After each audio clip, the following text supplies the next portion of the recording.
Welcome back to InfoSec to Insanity, where we rip the bandage off cybersecurity's bullshit and fight to fix this broken-ass industry. One of the things I was talking to Matt about before we started the show, I guess, or officially started the show, was I'm trying to not swear as much, which is really hard for me because I swear a lot. I swear all the time. The reason is I was kind of convicted about it. I'm a Christian guy. I love Jesus. I was reading James chapter 3 this week, which is all about the tongue. And I was like, oh my gosh, I'm that guy. You know what I mean? I got to do a better job at this because I'm not representing well. So Matt and I made a deal. Every swear word that I say, Matt gets a point. Every swear word that Matt says, I get a point. And then we're going to settle up when Matt's down here in Mexico next month. And he's going to pay me because I'm going to win. He's going to pay me $5. He's going to pay me $5. He thinks he's going to win. Well, because you're a Marine, man. Oh, that is a challenge. He's going to pay me $5 for every point that I beat him by. I don't know. We'll take that $5 and spend it on something. Parlay it into Mexican. Man, there's a bee flying right here, dude. It's the same one from last week. I hate bees, man. Bees. No, I'm like a bee. I'm such a Sally with bees. With bees and with wasps. Oh my God, you see those things, man? They got those. They're crazy long. Their legs surprised hang you down. didn't. You had a whole week to kill this thing, and it's still there. No, this is a new one, dude. It looks the same to me. If I get stung on the show, you're going to hear some swear words. All right, so welcome back. That we already said that. I'm Evan Francen, 30 plus years in this, in the trenches, I guess, of this industry. I'm still throwing punches. I don't know. I'm 54 years old now, so I'm not sure how many of my punches are landing, and I'm not sure how much they're hurting. Back when I was 30-something, man, I was kicking some ass, and I don't think ass is a swear word, so we're giving a pass on that. It's like the F word, the S word. All the 4-letter words are not swear words. Man, then I'm good. All right, so still throwing punches. Matt, with me is Matt Goodacre, the other guy, Logic Ninja, which makes him feel good about himself, so we build him up. That's what friends do to each other.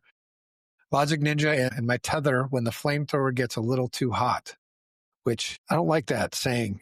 So I'm going to change that in the next episode because I don't want you touching my flamethrower, especially when it's hot.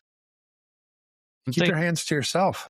I'm thinking about carrying the backpack of the flamethrower and you're carrying the hose / sprayer because if something's going to blow up, it's the backpack. So you're protected. I would do that for you. Thank you. All right. This is episode 45, part 4 of our series. The series name is Accountability in Cybersecurity is Broken. So part 4, if you've missed the other parts, part 1 was episode 42. And that was where Matt and I just discussed, is accountability in cybersecurity actually broken?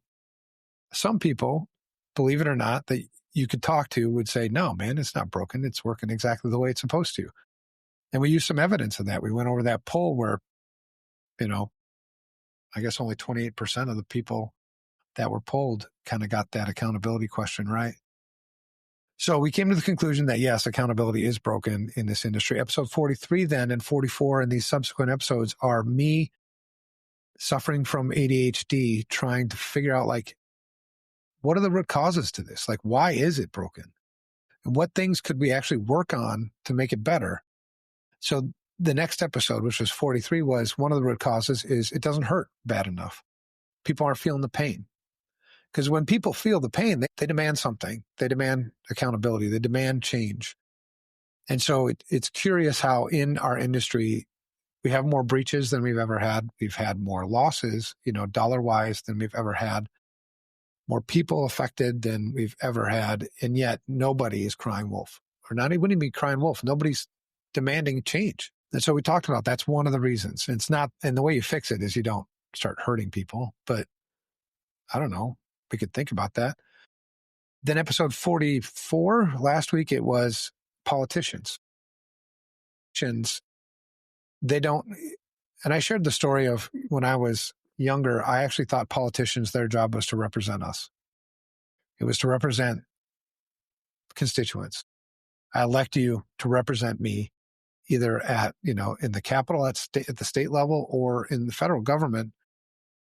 And then I found out, no, that's not their job at all. Their number one job is to get reelected. And so you think about it, like cybersecurity has never been a top 10 election issue. Number one is economy. Number two was, I don't know, I think immigration maybe or whatever. It wasn't in the top 10 and it never has been. And so we talked about, well, how could we make it? It doesn't need to be number one, but the fact that it affects everybody, everywhere in the United States, and the fact that you can't separate information security from safety anymore, like you used to be able to. It's too integrated now. There's For physical security convergence systems. is the buzzword. Absolutely, man. So then it should be a top 10 issue. So how do we go about making it a top 10 issue? And one of the things that we talked about among other possible solutions was, reaching out to our representatives, sending them letters and asking them questions to try to hold them accountable for representing us and maybe make this an election issue. I'll admit I didn't send any letters, but Matt, you sent 8 letters? Yes, I sent out 8 letters to different representatives. I honestly, looking at this now, I didn't do research on like who my representatives were. I just had AI scrape some for me, and I emailed 8, and I got 3 responses. All right. Now tell me what the responses were and who they came from. So the first response is from State Senator Larson of Wisconsin. First question, he said, "What is your home address?" I find that interesting. Apparently, he wants to make sure I'm talking to the right person. Okay, I get it. But then he says he doesn't serve on a committee that hears any bills related to cyber, nor does he have any knowledge on these issues like he does in these other areas. However, as someone who cares about issues, he's open to working with colleagues. So he says it should likely need to be a bipartisan issue, and I should contact someone on the tech committee and study committee on AI, whatever the fuck that means. So that was the first one. I'll probably email that senator next. Then the second response says, "Thank you. Due to large volume, we prioritize constituents first. Please give me your address." Pretty sure you can find my address in all these data breaches I tagged in the email. And the last one was actually, it looks like an automated response from the state governor, Tony Evers. He says, "Thank you. I enjoy hearing from constituents about issues that impact their lives. It's important to me. I've informed my team about your message. Please know we remember your thoughts as we work together to shape future policies." So none of them shared anything of value. Should I read the email I sent? Maybe that would help. No, we'll post it later somewhere. Okay. 5, because I do need to do this too. You know what I mean? I don't want to be the guy that's just preaching stuff and not doing stuff because, that's James chapter 4, by the way. That's what I'm supposed to do. I think you share the letter, and then maybe I'll post it to, the blog and try to get other people to send letters, right? If you take this shit seriously, there's a point for you. If you take this seriously, you need to do something about it. It's not going to fix itself. The only way it would potentially fix itself is a catastrophic event, something that is going to hurt enough to where everybody's now going to do something, but we want to save people from. So anyway, this is episode 45. Thank you, Matt, for setting a good example for everybody and getting me off my butt to do it too. So this is part 4 of our series, Accountability in Cybersecurity is Broken. Last time we called out politicians, like I said, who don't give a damn because cybersecurity doesn't win elections. Can you blame them? Yeah, maybe, maybe not. I don't know. But it has to be fixed. This has to be an issue, especially in the top 10. And when we talked last week, I said, well, personally, even being a security guy, I'd put it like number 4. But it's definitely not on the list. So we called out all that stuff. Tonight, we're shining the spotlight on the legal system. Now, in full disclosure, here's a disclaimer. I'm not a lawyer. Matt's not a lawyer. I'm not qualified to give you any legal advice. Matt's not qualified to give you any legal advice. So don't take anything that I'm telling you as legal advice. What it should do, because just because you're not a lawyer doesn't mean you're not entitled to an opinion. It doesn't mean that you're not entitled for change. It doesn't mean, lots of other things. It just means that I can't represent you in court as a lawyer. They take that stuff really seriously. So tonight we're shining a spotlight on the legal system where every breach is a payday. And the data supports it. Lawsuits replace prevention, and accountability takes a back seat to billable hours.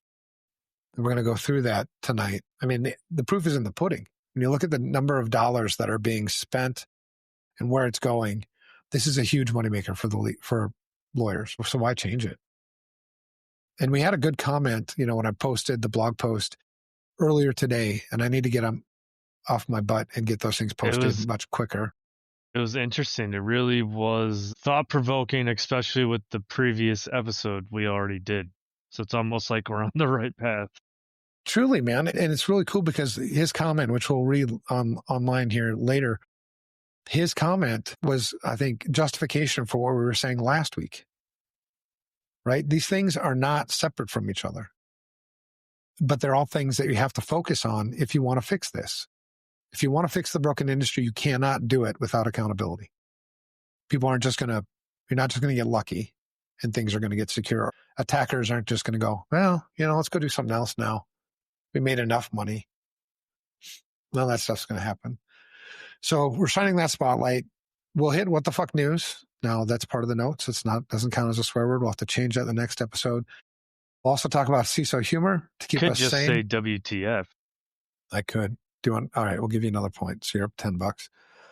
So CISO humor to keep us sane. And of course, the fixes, this broken system, things that, maybe you don't want to hear. This isn't a compliance seminar. I don't do those. It's InfoSec to insanity, so let's roll. Breaches aren't just a criminal hacker's payday. They're a lawyer's jackpot. Prevention doesn't pay, but lawsuits do. There's Very some truth in interesting that. quote, Evan. Well, I was just going to give you credit for saying that, man. Like you're supposed to be the logic dude. The logic ninja. So just because I wrote that down doesn't mean you have to give me credit for it. You could have been like, I was just telling you it was good. I didn't say I gave you credit. Well, you said it was good, Evan. Like, that's kind of like giving me credit. It's implying it at least. Next time and I can't lie. I can't tell people, nah, man, I didn't write that. That's my number one thing is to tell the truth. All right. So segment number 1, what WTF happened this week? Because I don't swear anymore. So from AT&T's $1 billion oops to law firms suing themselves, which is interesting. This week's cyber disasters prove the courtroom has become the real incident response plan. Instead of prevention, we've got a legal jackpot machine. Companies budget for lawsuits, lawyers walk away richer, and victims get monitoring they didn't ask for. So let's cover 5 news things from this past week. The first one is AT&T breach settlement. This happened last year. I'm actually surprised how fast this one went because these 2 breaches, it was more than 2 breaches. There was a lot of stuff that happened, but essentially there were 2 settlement pools that came out of this.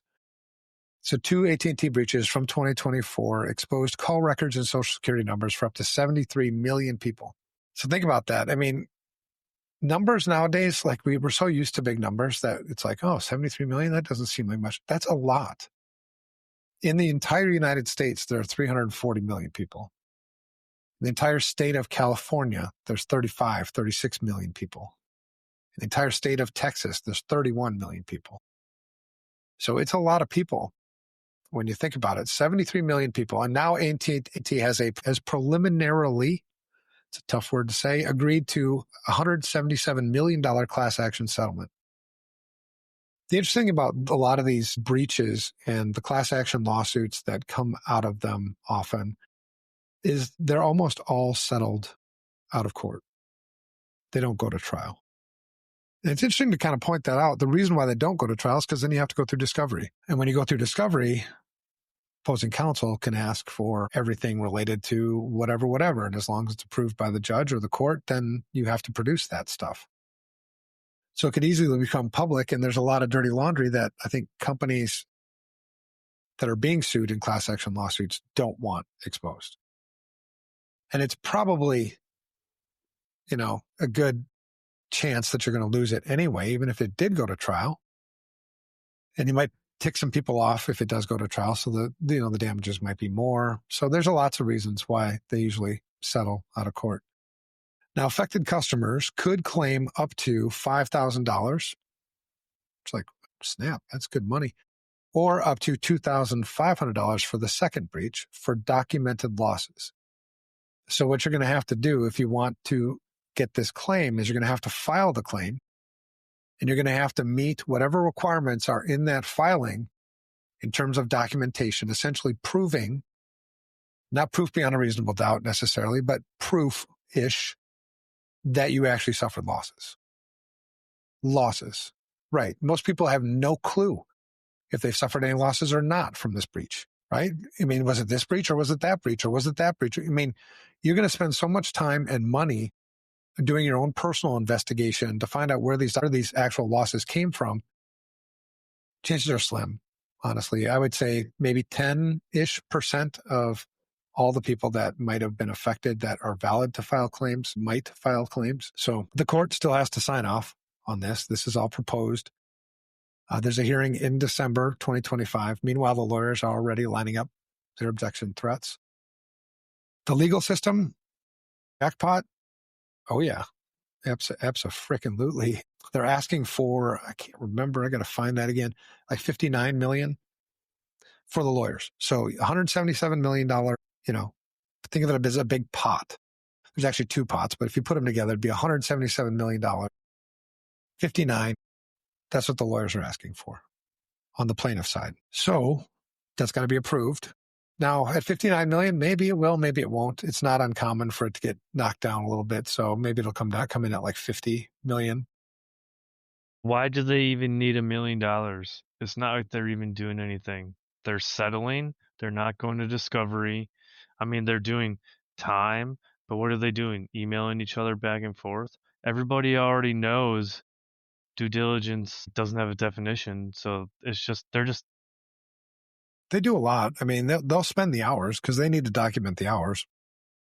So, and it's very highly unethical for them to, misrepresent those numbers.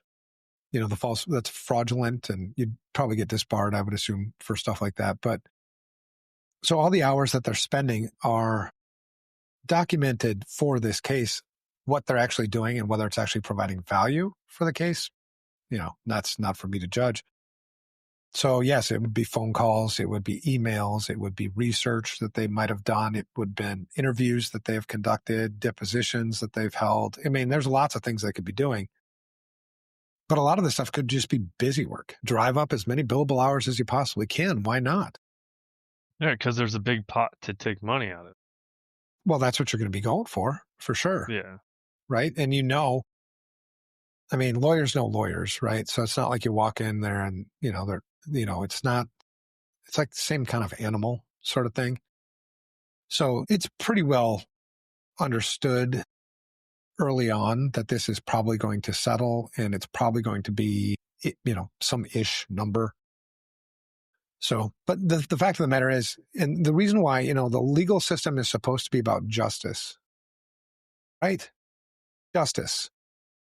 And how is it just that AT&T pays $177 million, whether that's enough or not, it's a whole nother debate, but they pay $177 million, and a third of that, 20% to a third of that goes to lawyers, people who weren't affected by this. They're not victims of this. I get it that, they need to get paid and all this other thing, but that's why the system itself is broken. This isn't like a lawyer bashing, thing.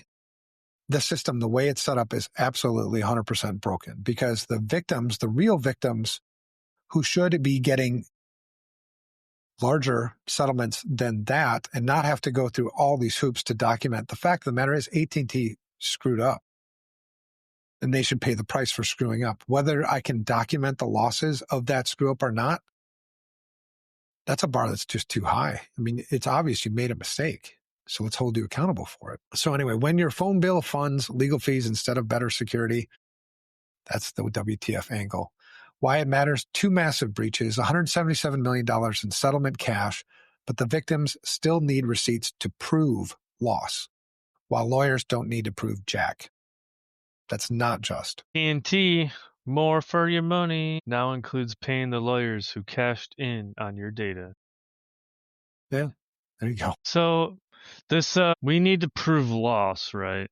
That is Well, in the settlement, it'll define what that level of proof is. It's different from in every case, I think. just reading that probably makes 90% of people not even want to fill it out. Plus, finding where these things are and go, it's just over cumbersome. Right.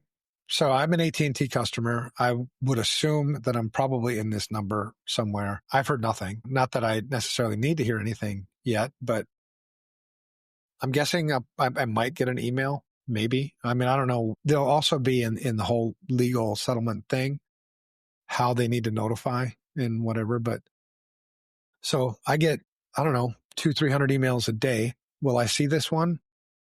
Maybe. And then if I do see it, it'll have links on it. What's the first thing I'm going to think? This is a phishing email. I'm probably not going to click the links. Now I might, because I would do a little bit of research on the link, assuming that I saw the email. But how many people, when they see the email, they say, oh, whatever. They don't click the link because they think they're following good security protocol, which kind of is. We trained them. And then let's say that you went ahead and did click the link, right? So you can see the percentages continue to drop. You've got the 73 million, the numbers that actually saw your notification somehow. That number is going to be substantially lower than the 73 million. And then the number that actually click a link or reach out to find out what this is all about, that number is also going to be smaller. And then you see the requirements. Oh, I got to figure this out. I got to find this. I got to document losses. I mean, whatever the burden of proof is, whole numbers are going to, I have no idea. And they're just going to drop off from that. And the other thing is why do I even have to do this? Just give me the cash. You have my credit card, my bank account, whatever. I'm paying you. Just give me the money. Why do I have to do anything? If you're already taking responsibility, right, just give it to me. Right. Now, assuming that these class action lawyers were truly representing the class, which is all the people behind it, right? They're representing that. If they're good at representing the class, you would make it as highly probable as possible that everybody that you're representing is going to get the money. So you would make sure, okay, when you send the email, you need to continue to follow through until somebody responds or follow up with phone calls, whatever is going to be the most effective way.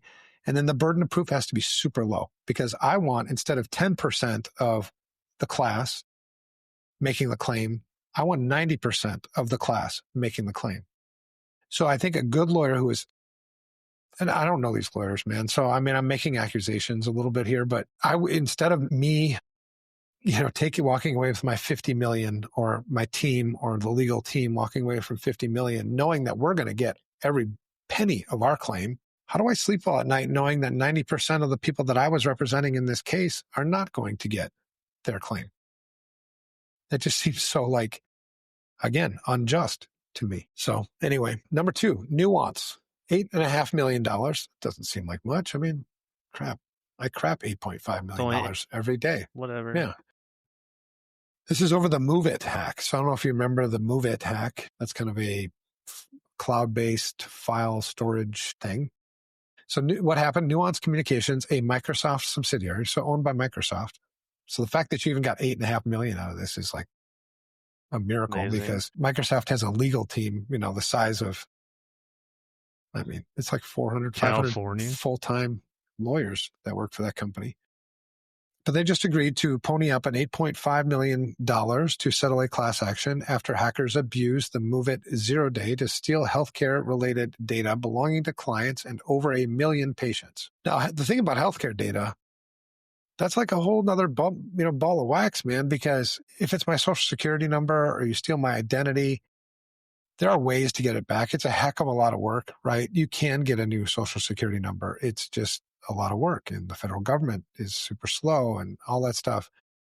But you can recover from that. The thing about healthcare data is, number one, I can't change it. There's no like with financial stuff, I could go to one of the 3 credit bureaus. I could see my credit score and I could see that something changed. Somebody opened an account that I didn't know about. With healthcare data, there's no central repository like that. So somebody could go get treatment with my health insurance, my healthcare data. It now goes on my medical record, and I would never know it unless somehow I had asked for my medical record. So there's been multiple cases of people going to get treatment at healthcare facilities and being treated as though they had things that they didn't have.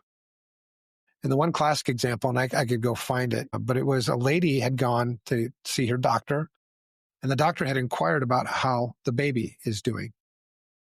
The problem is she was never pregnant. Somebody else had delivered a baby under this lady's medical. Now that doesn't seem like, oh, okay, but what happens if if I'm allergic to something and on my medical record, or whatever. right? And on my medical record, somebody else goes and gets treatment, and they're getting their treatment, and the doctor, says, "Oh, I see here you're allergic to blah blah blah." And he's like, "No, I'm not allergic to any of that stuff." And so that changes. Now, when I go and get treatment, now assuming that the doctor asked me the questions, then I'll probably be okay. But what happens if I'm unconscious or whatever? I would get treated as though I was not allergic to certain things that maybe I am allergic to. I mean, there's lots of different scenarios that you could play out where healthcare data is really dangerous to be losing. So the fact that you have 1 million people that lost healthcare data, and it's only an $8.5 million lawsuit, even if the lawyers didn't take a penny from that, and every one of those $8.5 million went to the million patients, you get $8.50. That's how much your data's worth. So victims can choose. This is what victims can choose. And I don't know what the settlement is for the lawyers, but victims can choose 2 years of monitoring. Great. How are you going to monitor my medical record? I don't want you to monitor my credit reports. I do that already. My credit reports are on freeze. Well, the 2 years of monitoring, what does it do? I fucking got in another breach You just swore. yesterday. It's 1. Shoot. It's 2-1 now. Yeah. But it doesn't stop from more breaches. It doesn't do anything. This monitoring is monitoring the dark web. It doesn't mean anything. Right. It's a load of BS. Yeah. I mean, if you could monitor my health record, I go and get treatment and you're like, yeah, you're dead. I don't know. It's like pulling the wool over the normal people, not techie people's People don't eyes. pay attention. People don't have any idea about most of the stuff that we're talking about. Even people in our industry don't know about these things, which we should, because it's not just. And when you see something that's not just, and I'm not blaming the lawyers. I'm not saying the lawyers aren't just. I'm saying the system is not just. So if you're okay with people continuing to get screwed over, well, then let's just keep on going with the status quo. But the problem is I'm not, and I don't think anybody should. We're supposed to, this is a service industry. Cybersecurity is a service industry. Our job is to serve people. We're supposed to be doing a heck of a lot better job than this. So anyway, you can choose between 2 years of monitoring, small cash payouts for losses, or a flat $100. Ooh. Thank you.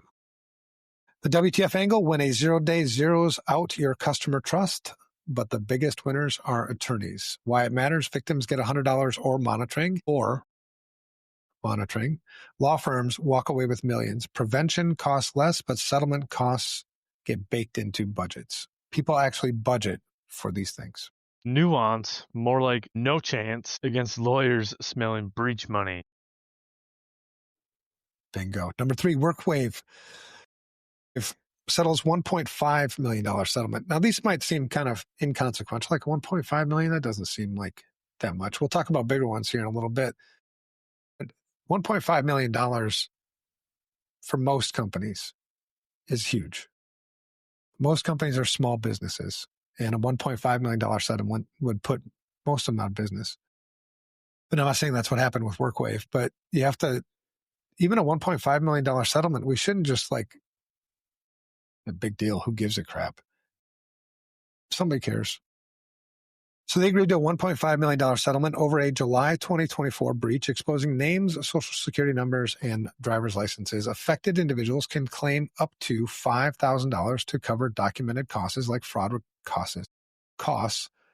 like fraud recovery or identity restoration. So again, it's not identity restoration.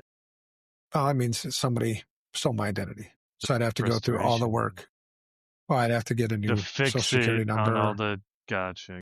I'd have to go to all the accounts that were opened under my false identity. And yeah, it's a lot of work. Close them. Yeah. So in this case, then you're not getting anything. So your name, social security number, driver's license was all exposed, but you're not entitled to anything according to this unless you suffered something. Now, the thing is they put this money into a pool and it sits there. It sits there for some period of time, right? And it's all in the legal agreement-y things. I don't, it's different for each one. And every legal agreement, for these settlements is like, from the ones I've seen anyway, they're just different. So the money that's not claimed, some people think it goes back to the company, right? So, in the Equifax breach, anybody who didn't claim that money goes back to Equifax. That's not what happens. I don't know if that ever really happens. There's some legal terms on things that they do, but I think what typically they do is they give it to some nonprofit or something, or some cause or something. I mean, whatever it is, the judge has to approve it, or the court. So anyway, if you don't suffer anything from this one, which you did suffer because your data is out there, whether they're using it or not, or maybe they're using it and you don't see it, right? But they're not using it to steal your identity. They're using it to do something else, right? And let's say they, because I think a lot of what's happening with identity information, privacy information, is it's sitting for a while, and then it will be used when it's going to be used. But I know for sure that my identity has been stolen, not stolen, but my identity information has been exposed many times. And I've yet to have my identity stolen. And so I would assume it's only a matter of time. That's why I live in Mexico, because I already escaped the United States. I can get myself a new identity down here in Mexico. All right, so the WTF angle: when your company name sounds like a productivity app, work Wave, but waves goodbye to security. Why it matters: another class action jackpot. Breach, settle, repeat. The company pays $1.5 million. Lawyers profit, and security is still an afterthought. Wave, moving fast, breaking things, making attorneys rich. Show me the money, dog. Show me the money. So you talked Dang. about productivity app. I mean, Workday was just in the news this week from their incident too. WorkWave? Workday. Yeah. Where's The another thing one? is For part of what? Snowflake rollout still. That Snowflake thing that no one wants to acknowledge affected pretty much everything. Ever. Yeah. Here's one: Hallberg and Associates. Hallberg has associates, and he or she and the associates they had a breach, and it hits employee data. So a recent breach at Hallberg and Associates compromised sensitive employee and contractor data, including social security numbers and bank account information. The firm offered 24 months of credit monitoring to victims, but this one's already looking like a candidate for the next class action lawsuit. WTF angle: when your financial consulting firm, that's who Hallberg and Associates is, they're a financial consulting firm. But when they prove that they can't even manage their own data, I don't know if I want you managing my money. I want somebody who actually takes it seriously. I don't know the details of this breach. And we know, right, the truth, the way this game that we're playing is called risk management. It's not risk elimination. So no matter what you do, no matter what Hallberg and Associates did or could do, they could not have prevented all breaches from happening.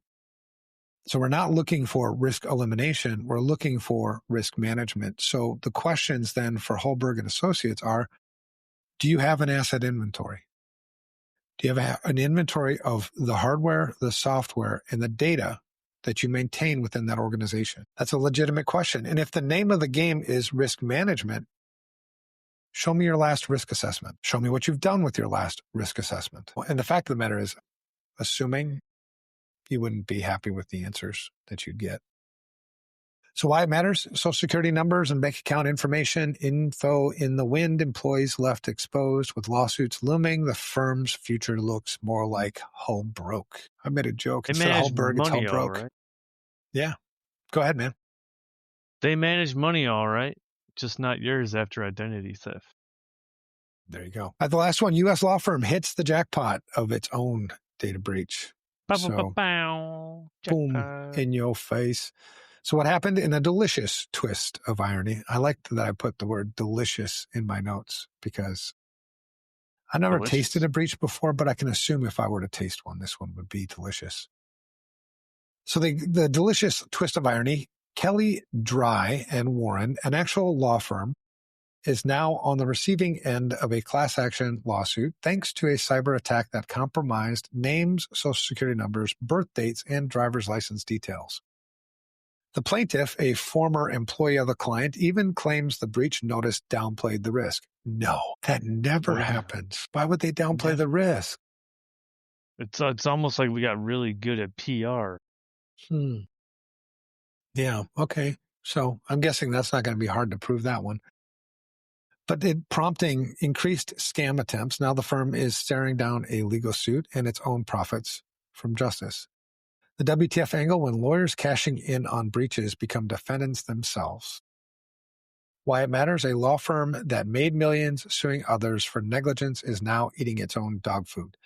Maybe the courtroom jackpot isn't so fun when you're the prize. Kelly Dry got hacked, and now they're Kelly Cry. Yeah, I did write that one. I have to take credit for that one because that one was, I laughed when I wrote that one.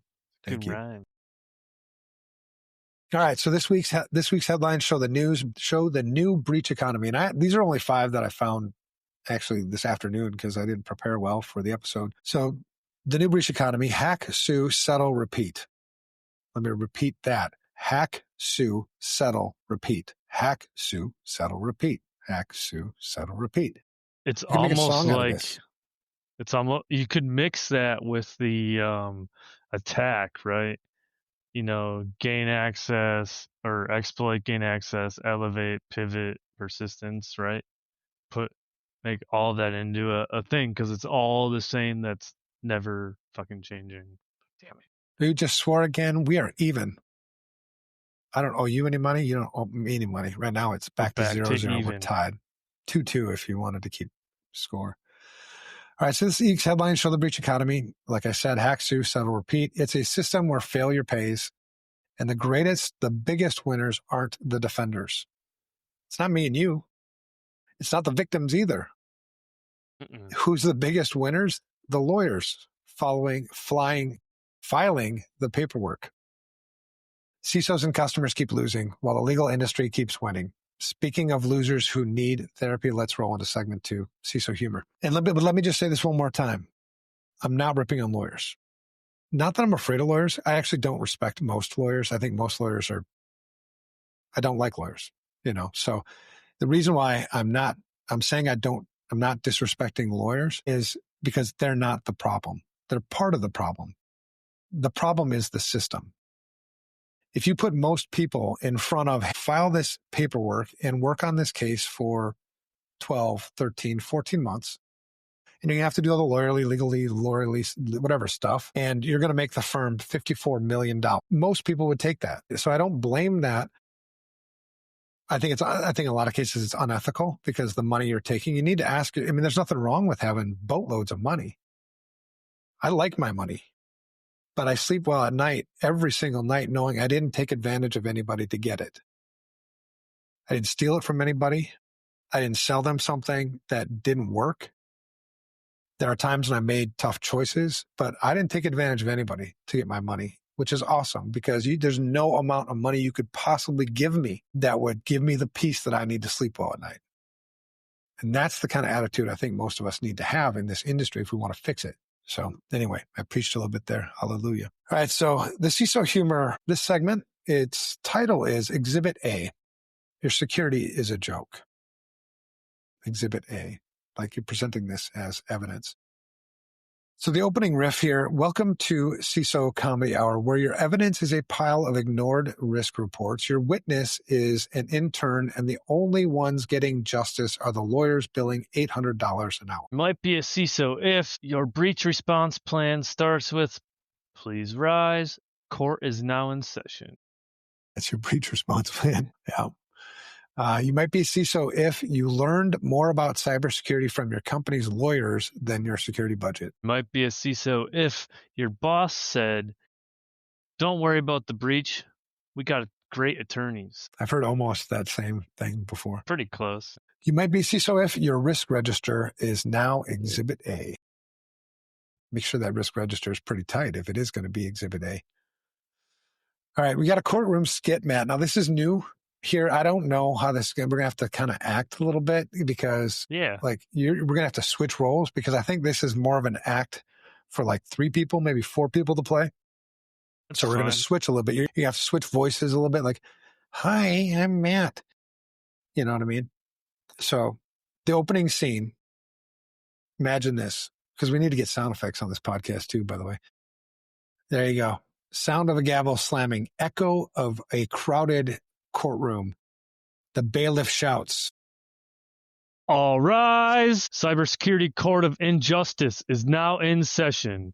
The Honorable Judge Goodacre presiding. Be seated. Today's case, the people versus accused of gross negligence for failing to prevent a breach. Prosecutor, your opening. Your Honor, the defendant failed to implement reasonable security measures. Millions of records leaked. And my clients, well, they deserve justice in the form of $700 million, of which we humbly request 1/3 for our tireless efforts. Proceed. Your Honor, I submitted a risk report. It was ignored. Irrelevant. Did you stop the hackers? Well, no, I asked for a budget. I asked for a budget to stop them. Objection sustained. Budgets don't matter here. Did you or did you not configure MFA for all users? We had a roadmap. I mean, I was doing the best I could. We had a roadmap, but leadership delayed it. So guilty. Ladies and gentlemen of the jury, I rest my case. Now about 33% my cut. Can I countersue? Can I countersue leadership for negligence? Out of order. Only lawyers get to profit from negligence in this courtroom. Case closed. Sentenced to 2 years of credit monitoring for the victims and a new Tesla for the law firm. All right, gavel slams, crowd groans, laughter track. There you go. That was kind of fun, man. Yeah. I think you play a good judge. You started out like very like, all rise. I mean, you scared me a little bit. I got distracted by having to do 2 in a row. I was like waiting. Yeah. But it was fun. All right. Yeah. We'll try to do more of those. And we're only going to get better at this, I think. Yeah. All right. So real talk, CISOs are stuck cleaning up messes while lawyers decide what, this is one of my biggest frustrations, quote unquote, reasonable security means without knowing the first damn thing about multi-factor authentication, asset inventories, or patch cycles. And I'm not saying this about all lawyers. There are some lawyers who I think are pretty good with knowledge on security, but they're not security practitioners. There's a difference because the thing you miss with knowledge, book knowledge versus practical knowledge, is the wisdom piece. The book says it's supposed to work this way. Well, what happens if it doesn't work that way? That's where the experience comes in. And again, the name of the game is risk management. So there's many ways for me to mitigate unacceptable risks. But I've seen enough, and I'll share some of my own experiences when we get into the main meat of this episode, where lawyers are smart, but they're not looking for what's a good security program. They're looking for, are you doing what reasonable people would do? Meaning, is this what everybody else is doing? So essentially what that means is if the entire herd is running off a cliff, that's okay. Because as long as you're in the herd, it's hard to find you negligent. That's a big problem because the herd is running off the cliff. So I know this company is a Wisconsin company and they're probably, competitors to your businesses. They talk about duty of care, and there is something with, because they're kind of like a lawyer company. Due care and due diligence. Yes. But I guess there is, whenever I hear them talk, I guess there is, I can't remember the term, there's like a Sedona conference. That's it. There's like a lawyer conference where all the lawyers get together and stuff. And it seems like this group is trying to push that CIS is the measurement of due diligence. CIS has no measurement in it. Well, it doesn't have like a measurement itself, but that's like what I'm trying to get at is the first part is asset inventory, which is exactly what you're always talking about. So like, it should just be that simple. And if you truly want to, we'll get to this. Let's finish up this segment and let's get to that, because I think we want to talk about what doesn't work. If you wanted to fix this, I think what doesn't work is to give people a whole bunch of things and say, if you're not doing this whole bunch of things, then you're negligent. I think you have to meet people where they're at.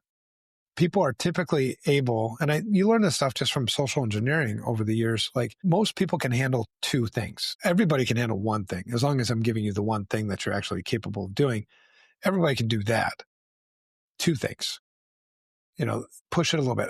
But so what are the two things? I can't give them 20, because even in the CIS controls, it's more than 20, right? I mean, you got a whole bunch of sub stuff. 7, but they're sub down into like 12. So yeah, we'll get into that. That's a great, I like that point you brought up.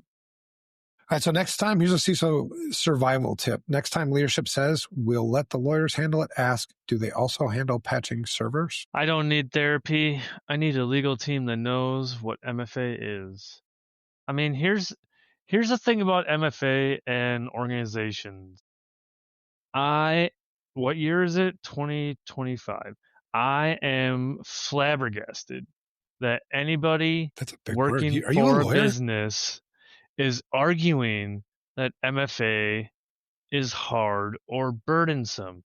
You use it for your financial stuff. I mean, ideally for your email, like, you're getting everything has it now. Well, not everything, but like it's everywhere. So like, that's just bullshit. I'm up $5 right now. That's a one word that whatever. No, you can argue all you want, man. All right, enough of the laughs for comedy court. Because in the real world, these courtrooms aren't skits. They're business models. Every breach turns into a jackpot for lawyers, while CISOs, like us, get dragged into the witness stand and customers get the scraps, if anything. Most customers don't get anything. The latest numbers I saw, it was 13% of data breach victims actually file the claims to get, part of their settlement. So 87% aren't getting anything. So 13% get those scraps. Let's leave the jokes behind, well, some of them, and we'll dig into the ugly truth, how the legal system is cashing in on cybersecurity failures and why prevention will never win as long as lawsuits pay better. So that's segment 3. So the blog post. Meat and potatoes. The meat and potatoes. The title of the blog post is Breach, ? Jackpot. How the legal system profits from failure. And so this part of the podcast is you and I discussing our thoughts on these things. Every day, every breach is a payday. I mean, not just for criminal hackers. The criminal hackers don't give two craps. They're off with their data and doing their things. But the law firms also, are getting the big payday. 2024, last year, nearly 1,500 breach-related class action lawsuits were filed. That's triple the number from just 2 years prior. So in 2022, it was around less than 500. So it's gotten worse. This is big, big money we're talking about. I mean, we talk about 1,500 breach-related class actions. I don't know what the numbers are. I'd have to do more research to find out how many of those actually settled and for what dollar amount. But lawyers are making tons of money on this. If you're a partner. Even if you're not a partner, man. I mean, win a couple of these cases for your law firm. It won't be long before they'll make you a partner. I mean, there's good money. So there was a comment on this blog post that I'm going to read because I thought it was really interesting. And it was shortly after I published the blog post. And I'm going to read it off. It says, "Thank you, Evan. You're right. The incentive system is badly broken, but it's not the fault of the lawyers. The lawyers actually can't change the system. It's the fault of the legislators and regulators," which we talked about last week. So this drives home what we were talking about on these are all interrelated with each other. It's not, you can't point your finger at just the legal system. They're all interrelated. So the incentive systems now in place encourage negligence and criminal recklessness. They encourage short-term thinking, which is actually coming up in the fifth part of this. They encourage short-term thinking instead of long-term needs. This must change, but unfortunately our system doesn't change until things get really bad. That's back to episode 42, 43. So the proverbial Pearl Harbor moment. I would have thought that we would have passed that point already, but evidently we have not. The lawyers are simply trying to get compensation for the wronged parties, settle disputes, etc. The damages paid, the bad press, the high fees of the involved lawyers, etc., should be considered a strong deterrent of bad behavior on the part of boards and executive management. Thank you for addressing this serious problem, which is unfortunately all too often swept under the rug. I write this as an attorney and also a longtime specialist in information security and privacy. Such animals exist. I loved it. I thought, that's a fantastic perspective. And one of the things you and I were talking about earlier today, Matt, was how we talk about things I think that other people don't want to talk about. Yes, people don't sir. want to talk about this stuff. And I don't know why you wouldn't want to talk about it. I feel you don't want to talk about it because you're not driven by service, you're driven by money. If you're driven by money, it's all good. Yeah, I guess. I think That's maybe part of it. we breed a culture that is driven by money. Yeah. More so than I think in the past, probably. Yeah. Mm-hmm. Well, I think there's also a group of people that don't know this. They don't know that nobody's talking about it. So I never heard of it. And it's an uphill climb too. I mean, when you stick your neck out and talk about things that nobody else wants to talk about, the reason they want to talk about it is they don't want to be the target, right? I mean, if you say something that I make enemies, either with, this group or that group or attorneys or whatever, who wants that? The good thing is I'm at this point in my career where I don't care. The days I have on this planet are numbered. I'm 54 years old. I'm not going to live to 300 years old, right? So there's some number where this is going to end, and I better make it count. I don't want somebody to say, well, why didn't you ever say it? Why didn't you ever do something? Well, because I was scared. No, I get paid. I get paid to tell people the truth. I don't get paid to tell people what they want to hear. If what I'm telling you is what you don't want to hear, well, then I'm sorry. I'm sorry for you. I'm sorry for what I said. And you're not screwed, Matt, because I think people are going to value this. Thing. People are going to value this. There's three things you need if you want to make a new customer in this industry or a new, friend. I mean, I used to say this with FR Secure. If you want a new customer, you have to have trust, credibility, and likability. So the fact that I say things that are true and I'm open to challenge, I mean, I'm doing the podcast, putting it out there. So if you want to challenge me, come on, let's go. Tell me your perspective.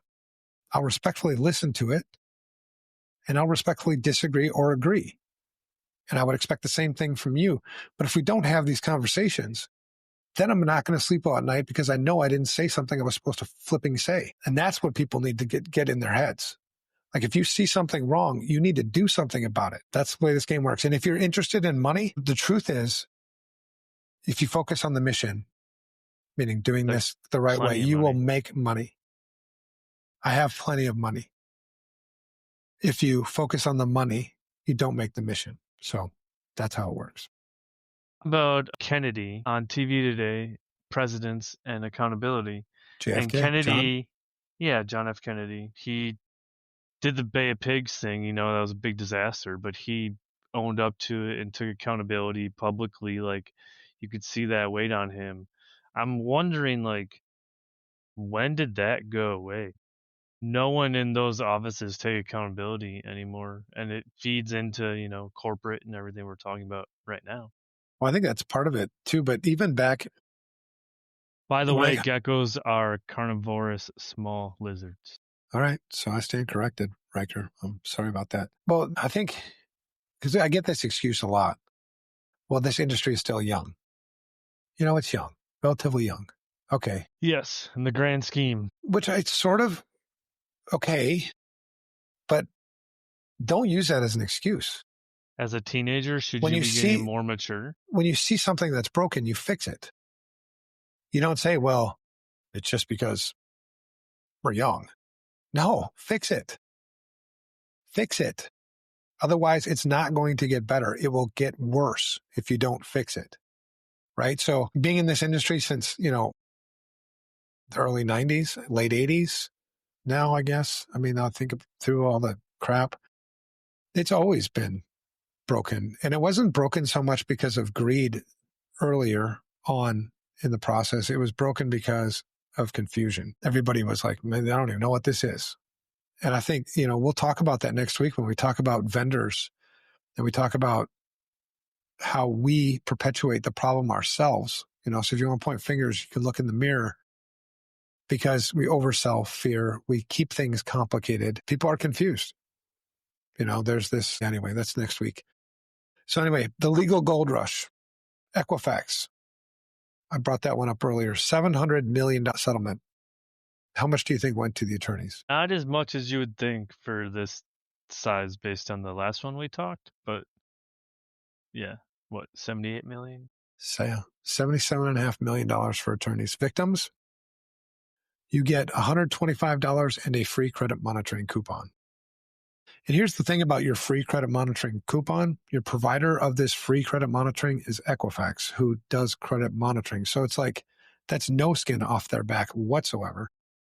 But what they did in that settlement is they put a dollar amount to how much they could charge for this credit monitoring that they already do. And if we offer it to, I can't remember how many people were involved in that breach. 100. I think it was like 170 million. It was people? like half the country. Yeah. So 170 million people. And let's say that we normally charge $20 for this service. Legitimately, maybe part of that 700 million. I haven't looked at the settlement, so I'm just All I know is hypothesizing. if you log into Equifax now to like freeze your credit, there's like, oh, click here to subscribe to the dark web, and you can do the super ultra freeze credit. Yeah. The fuck does that mean? Don't get me started on credit bureaus, stuff. man. Actually, we'll have to do another series on credit bureaus, how much of a scam that is. Yeah, right. It's crazy. Anyway, I AT&T. swore again, by the way. Oh, did you? So now you owe me $5? No, you're down 2. 10. Nice, man. I got to pay for this. What? Oh, I'm going to buy a Harley in October. Buy another Harley. You won't be here in time. I mean, I won't get it in time for you to see it. But I'll send you pictures and you can come down. Just later. have to come back. I still have to come down in the actual good time to watch the whales. Because Harley's really close to where you live, right? Yeah, it's like right there, like 10 minutes. Yeah, headquarters. Getting a One of those electric ones?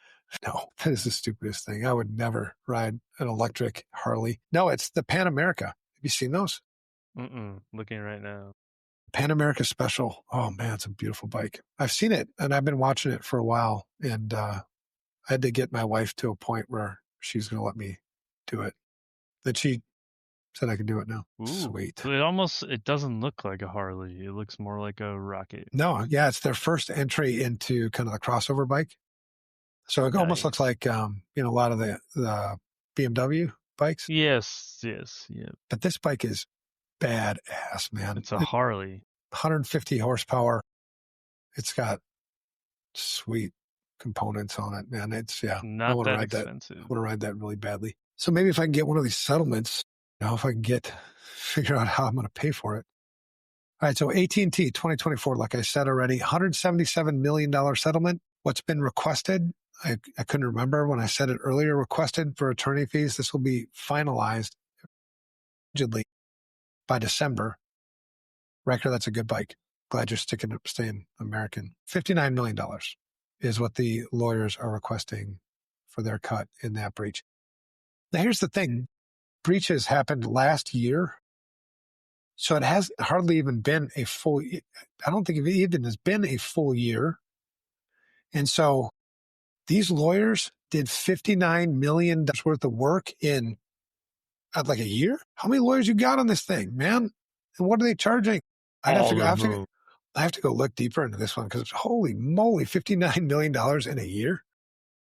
Yeah, whoever's leading that one's definitely becoming partner. T-Mobile 2021, $350 million settlement, including millions for future improvements, quote unquote, future improvements. that should have been done before. They got hit again, what, this year or last year? Of course, their future improvements may not have been so improvementy. Well, a lot of times, have you read? Well, maybe not. Maybe I'll have to publish What do some they of that do stuff. for improvements? Buy more Microsoft licenses. It's usually stupid stuff. It's usually stuff that doesn't fix the root of the problem. You know what I mean? It's I need more Darktrace. I need more CrowdStrike. Capital One breach 2019 settled in. The breach was in 2019, settled for in 2021. Total customer restitution fund of $190 million. Lawyers received $53.2 million in fees. That's a lot. Who's in your wallet? Yep. The victims received the remaining fund, $136.8 million for cash payments up to $25,000 for out-of-pocket losses. Again, you'll have to demonstrate those losses. It's not just, I lost a bunch of things. You're going to have to prove it. And up to $25 an hour for up to 20 hours of time spent, plus non-cash benefits like up to 5 years of free identity defense monitoring and restoration services for 100 million people affected. AT&T, we mentioned already. Yahoo, you remember that one? That was a huge everything. Breach. 2013 to 2016. That's how long that breach went on. And there were multiple attempts to cover that up, right? I mean, it was, if there was a case to make for criminal charges, that would have been one for sure. So the breaches from 2013 to 2016 settled in 2019, total customer restitution fund of $117.5 million. What kind of lawyer could only get $117.5 million from Yahoo on that breach? Yeah, they should have gotten everything. I mean, I'm not a lawyer, but give me some certificate or some bar thing. Just say I passed it and I could get you more than that. Lawyers received $23 million in fees, reduced from a $30 million request. So they requested $30 million, got 23. I just found this one. It looks like as of today, they're settling the Marriott breach. That one was a decade long, if you remember. That was a long time ago. Yeah. That was from a merger they had. Yeah, Marriott actually bought that breach. Mm-hmm. $52 million is what that one's going for 10 years of compromise. And Such it's going moneymaker. Distributed to different states. And customers, what does it say here? 5.2 million guests. It doesn't even say what they're entitled to, but it's just disgusting. Here's Meta 2024, $0.4 billion biometric settlement because your face apparently makes a great payday. I don't know what the lawyers got in that one, but if you do go with the typical 10 to 20%, lawyers made bank on that. So I don't know a lot about the other companies, but 1.4 billion for Meta is like a slap in the face. Yeah. Yeah, when you put it in the like context, yeah, it'd be like giving me $1,000 fine. Yeah, I mean it's an inconvenience, sure, but it ain't changing anything. I'm still going to buy my Harley. My wife is still going to be with me. I'm still going to make the house payment. It's like, okay. The WTF angle, class actions are booming because prevention doesn't make anyone rich. Lawsuits make people rich. To your point, Matt. Why lawsuits fail prevention? Lawyers aren't cybersecurity experts. Not some are. Some are. Most far from it. They argue negligence without knowing what MFA even is, or the importance of asset inventories, or the importance of risk management, risk assessments, roadmaps. Courts are crazy inconsistent. One case says bad configs of software is negligence. Another says no substantial harm. And I covered that a little bit more in the breach or in the blog post. The truth is, without any clear standards, lawsuits chase payouts instead of change. People budget for this. Companies treat lawsuits like business expense. There's your cat again. She looked sad on the floor, so I picked her up. So practitioners, we know the basics, do we not? Asset inventory, multi-factor authentication, because part of your asset inventory is also configuration management, I would assume, right? So I know I have these things. What's the proper way to use these things? Because somebody made the choice to put those things in the environment. And if you chose to put those things in the environment and not put them in the environment the right way, how can you not be to blame for that? It's hard, Evan. It's hard. I got to work with other people. It's hard. Then slow down. Stop buying so much damn technology. But I got to make money. The business is pushing. There's lots of ways you can make money. You can make more money cutting your asset inventory, getting rid of assets that you don't need, streamlining your processes, which all reduces complexity, which is all the best friend of information security. Go that way. Stop being stupid. But we have no universal standard. Companies can skip them without legal consequences. FTC's reasonable security, the standard is too vague. What we need is black and white. If you don't have an asset inventory that meets these requirements, you are negligent. Period. Start with that first one. If you want a second one, then I like the multi-factor authentication one, because that is the number one way into most environments, is a single-factor authentication, something that's exposed.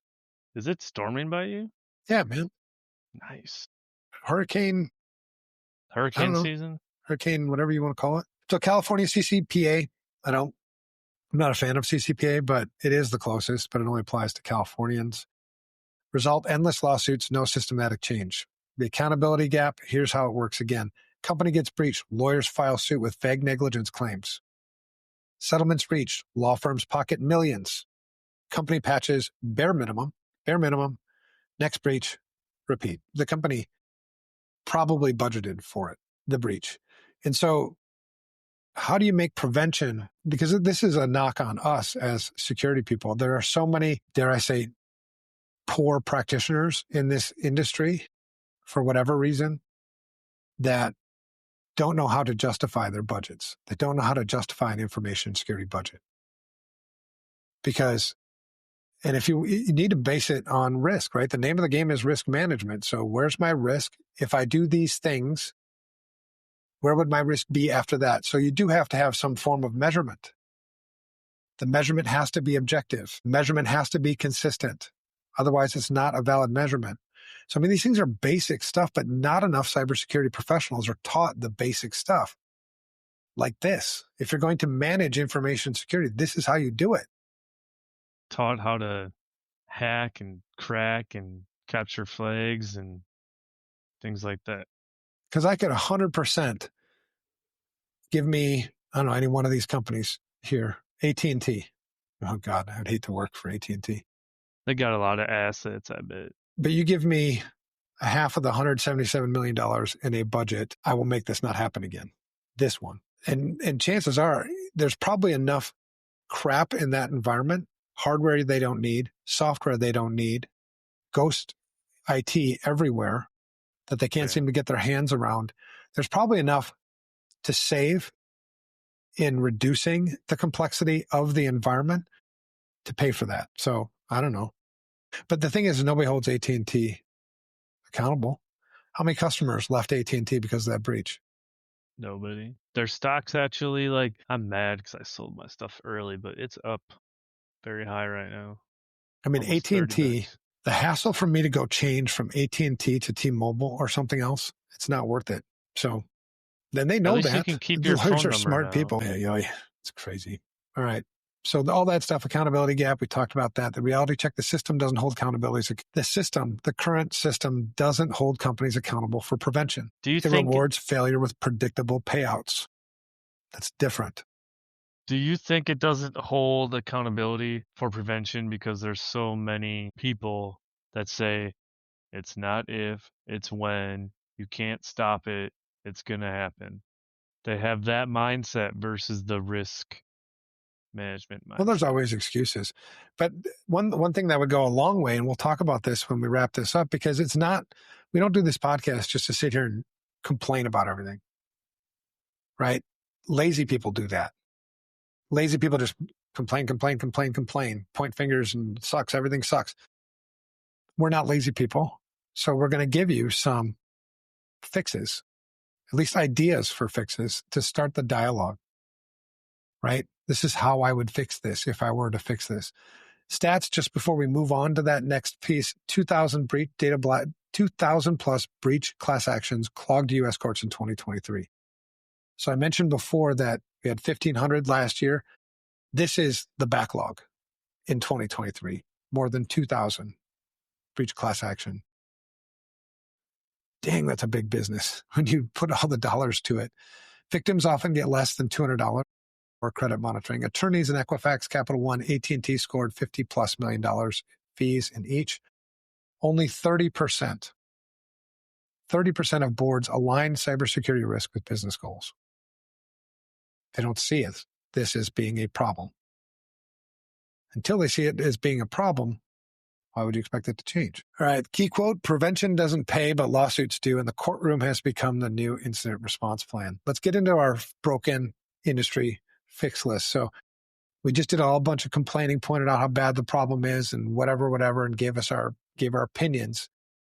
Now let's go through a list of 5 fixes. We have 5 fixes for you, starting with what Matt's got. What's number 1? First, I want to ask you a question from the chat. There's a chat How question. much budgeting is needed if there is insurance policies that companies can buy should they have a breach? It's a whole nother ball wax. Maybe I'll make that the next episode. Or not the next episode. I don't know the answer trailing. to that. I would just think you go through it, whatever they charge you is your budget. And then afterwards, you ask them for the 5 things, because usually there's 5 things that they focus on. Fix those 5 things, and then it'll probably be less the next time. That's just what I would insurance think. Policies are all going to cover what they're going to cover. An insurance company is in business to make money. They don't make money when they pay claims. So they're going to look for every possible reason to not pay you a claim. So you're going to have to go through your application. If you lied on anything on that application, and a lot of the questions that they ask in those applications are pretty much are open to interpretation.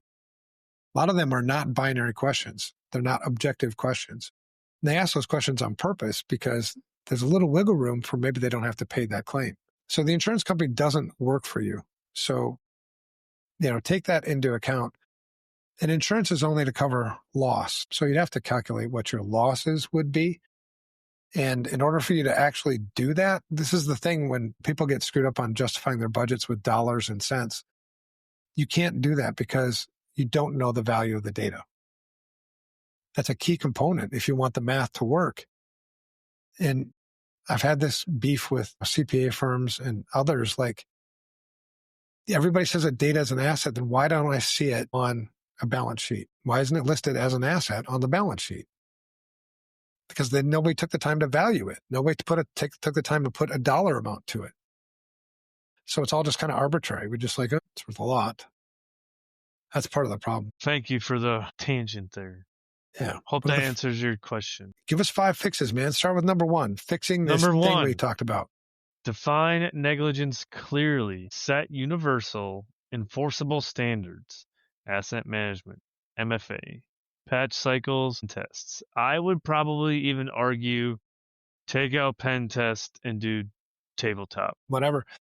I mean, if you skip the basics, it's negligence. Period. Make it that cut and dry.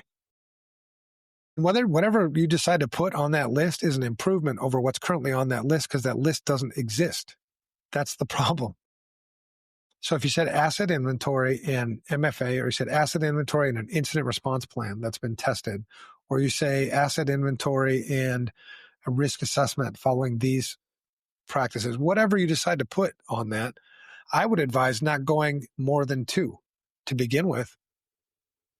Give people an opportunity to live up to your 2 and then keep adding on to it. It's like, trying to 5. It's like trying to take a baby and like, hey, let's go run the marathon. I mean, that's where the maturity of most information security programs, it's like, you ain't ready for this. That's the big beef I have about people buying a lot of the products they buy in our industry. Like, you're not ready for that. You don't even know how the hell that thing works. And you just justify a budget to dump that into your system and misconfigure it. It just works out of the box, Evan. Plug and play. I've been promised that since they first came out with plug and play, and it's still never been plug and play. Fix number 2, educate the legal system. Lawyers, judges, They need to have some bar of cyber literacy.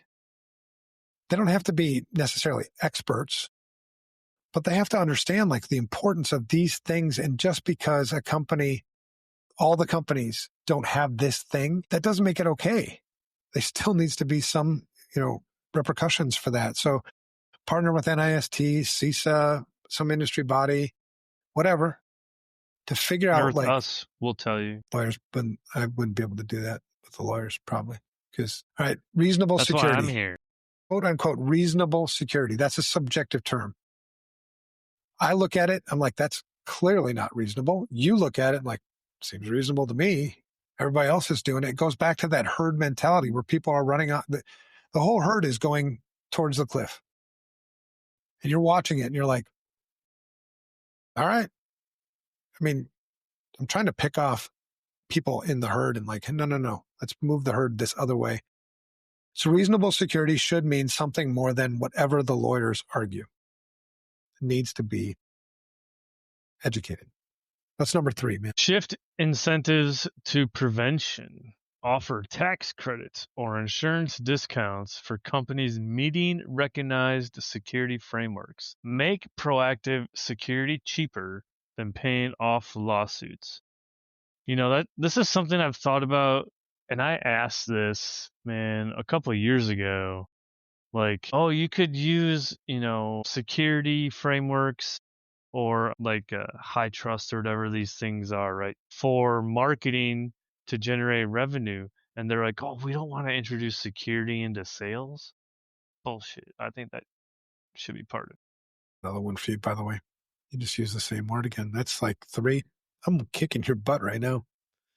Butt is not a swear word. I have one. I'm sitting on it. The gluteus maximus. All right. Another thing about there's actually a case study, a really big one, by the way, that a lot of people don't know about on this one, shifting incentives to prevention, meaningful use requirements in healthcare. If you don't know what that is, Google it. Around 2000, gosh, I can't remember the year now, 12, 10, 11, somewhere in there. They came out with meaningful use requirements, which were, there wasn't enough hospitals that were moving from paper records to electronic health records. So EHR, EMR, electronic medical records. So, which was kind of a big purpose behind HIPAA a little bit. So the reason why hospitals couldn't do it is a lot of them couldn't afford it. Those were really expensive systems. So they said, we will pay for some or all of your implementation of an EHR system if you meet these requirements. They were called the meaningful use requirements. The last meaningful use requirement was to do an information security risk assessment and have a roadmap. And for thousands of hospitals, it was the first time they had actually done a legitimate information security risk assessment. Even though that law was passed in 1996. HIPAA was passed in 1996. It was finalized. The security rule was finalized in 2003. It wasn't until 2010, 11, 12, when you incented people to do it, that they did it. It worked, man.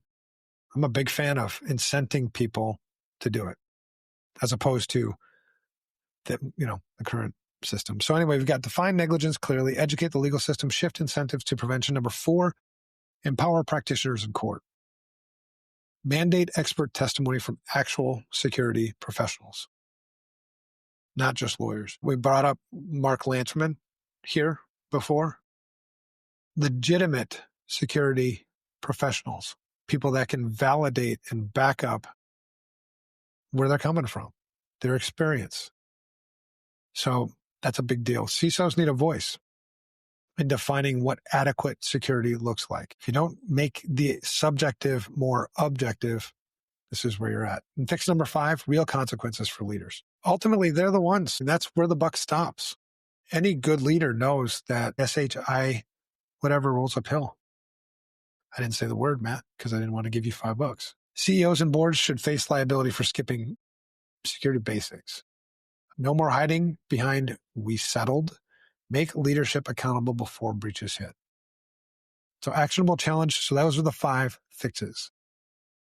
At least they're starts for communications. for discussion. I'm not saying, I have all the answers, but you got to start somewhere. The truth is you can't improve anything unless you started with something. So start with something. Just throw it out there. It might be the biggest piece of crap ever, but at least you got something to improve now. That's a swear word. Crap? Maybe. I disagree. No. I ain't giving it to you. Is it? Maybe? I don't know. The S variant is. All right. I'll give it to you. So now you owe me $5. All right. Here's your actionable challenge for listeners. Ask your legal counsel or leadership, if you get a chance to ever talk to them. What's our plan to prevent a breach, not just settle one? If the answer with our attorneys say, you already know there's a problem. Yep. It's a good tell. All right. Key quote here. Stop treating lawsuits as an incident response plan. Prevention should be cheaper than paying lawyers. If you're doing it right, that's going to be the case. All right, that's it, man. Let's close this sucker out. The closing rant for this whole episode is, breaches shouldn't be jackpots for lawyers. It's not just. And again, I'm not blaming the lawyers. I'm blaming the system. For the lawyers who don't, obviously in every population of professionals, there are people with no integrity or that are just complete jerks. I'm sure the legal profession is no different, but to generalize and say the lawyers are the problem, it's the system that's the problem. Prevention shouldn't take a back seat to payouts, but until we define negligence, educate the courts, and hold leaders accountable, nothing changes. Class actions don't fix broken systems. They never will. They just pay the bill. We've had enough. Prevention needs to pay more than lawsuits. Next episode is episode 46. That's part 5. And Riker kind of already hit on this a little bit. Selling fear. This is about us, our industry. Selling fear, why the industry loves the chaos. They say they don't. But why do you keep causing so much of it, man? You must love it. It's like an addict. It's like an addict.